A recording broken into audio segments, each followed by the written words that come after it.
this week's episode of Mobile Suit Gundam, Iron-Blooded Orphans.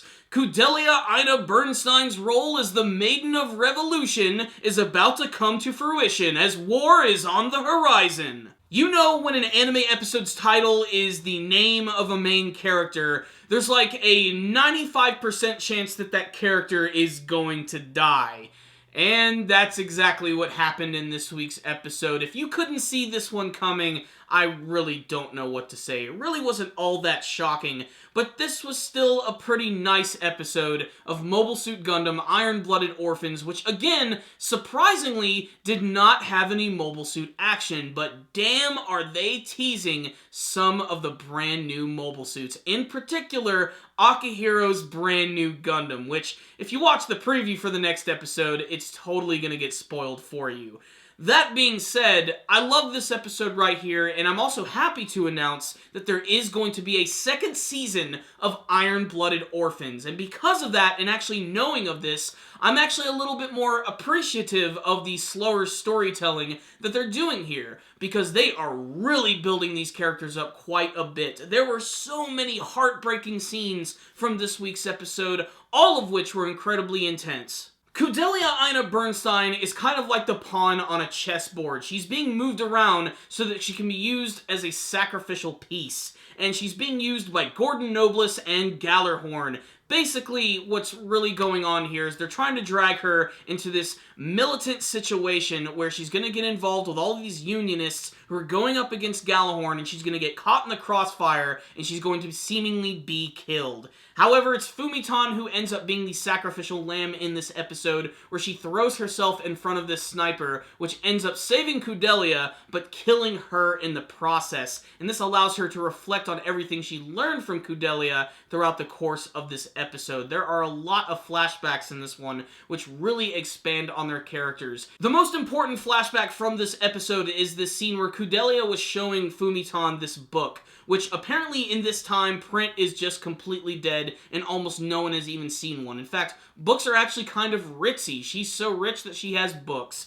So what's going on here, she shows her this image of this woman who's involved with this revolution, and basically by the end of the episode, Kudelia becomes that woman in Fumiton's eyes, and everything sort of becomes clear at that moment. No matter what happens, whatever Kudelia faces, whatever sort of adversity she comes in front of, she's still going to be headstrong and face it with all of her might. Basically, that's the whole point of her character. Nothing can break her idealism. And there's even a scene where she's holding this Union person who had literally just got like shot and is dying in her arms, and she's saying that it's like a fairy tale. It's a little manipulative in how it's trying to make you feel about what's going on, especially because of how cheesy it is. But considering that it has to deal with the character of Kudelia Ina Bernstein, it actually makes it a little more believable. And of course this was going to happen. From the end of last week's episode, it was painfully clear that these Union guys were just going to get completely destroyed, and if it wasn't because of them attacking first, it's because they were going to try and make it seem like they were attacking first, and that's exactly what happened. They basically used that because Gallarhorn can sort of change the facts and make things work for them. Something that bothers Gaelio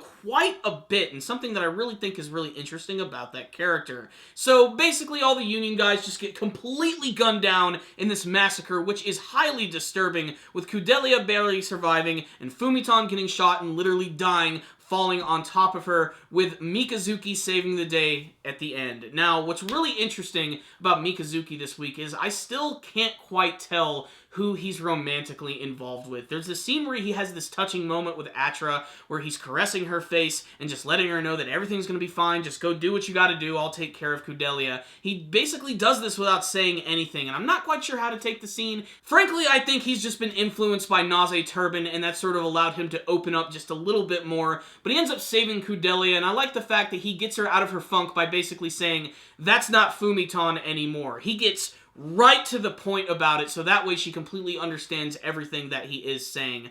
The fact of the matter is, this week's episode was just tense as crap and focused on the character of Fumiton Admos and Kudelia Ina Bernstein. The rest of the episode is basically teases for things that are going to happen later in the series. Is McMurdo really going to team up with Gordon Nobles? How is this going to have an effect on the future of Tekiden? Will they even be able to survive? And then, of course, we have all the mobile suit teases. We get that very first shot of Akihiro's Gundam from behind, which is clearly a Graze, which has been updated with parts from the Gujin Gundam. Like, they've sort of composited them into this Frankenstein-esque Gundam. What's really cool about it is that Akihiro gets a Gundam! And with that being said, the preview for the next episode shows that we are finally going to get some mobile suit action, and this is something that I've been wanting to see for such a long time. It seems like months since we've had like a big mobile suit battle from Iron-Blooded Orphans, and I know that the series is capable of doing something special with that. But now that I've gotten to know these characters all the bit more, I am absolutely fearing for their lives. This is definitely a well-written Gundam series.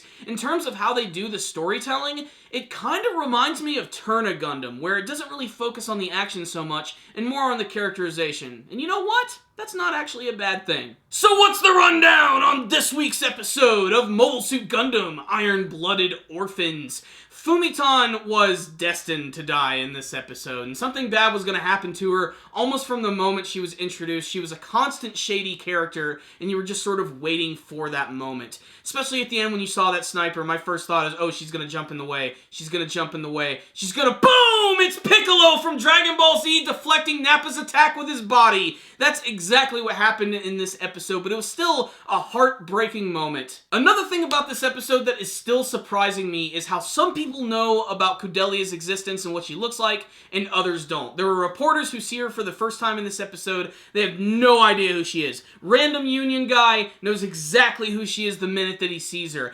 Galahorn doesn't even have a picture of the chick. It's really strange, but it also shows, despite the fact that everything is all futuristic and amazing in the future of Iron-Blooded Orphans, things are not really all that great. Pretty much everyone in space in general is poor. Galahorn controls everything, the media, what people read, what they do, and only the privileged are allowed to do anything. So that actually starts to make all of this thing with them not recognizing Kudelia a little more believable. And the fact that Kudelia probably wasn't that much of a prominent figure before she started this whole like working with Tekkadan thing. She just might have just seen as that one rich girl who lived down the street on Mars. I'm gonna give this episode some props. It had some really great writing, and it actually made me care a little bit more about the character of Kudelia, as well as building tension for the future of the series, and the fact that we have a second season on the way just shows that this is only the beginning, my friends. So I'm going to give this week's episode a 4 out of 5. Check it out, Iron-Blooded Orphan fans. You might see something you like.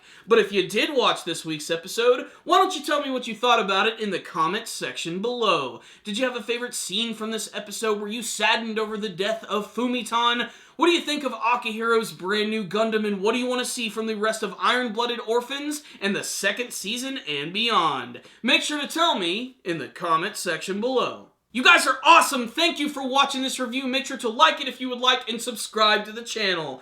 Thank you guys again for watching, and as always, stay dandy, baby!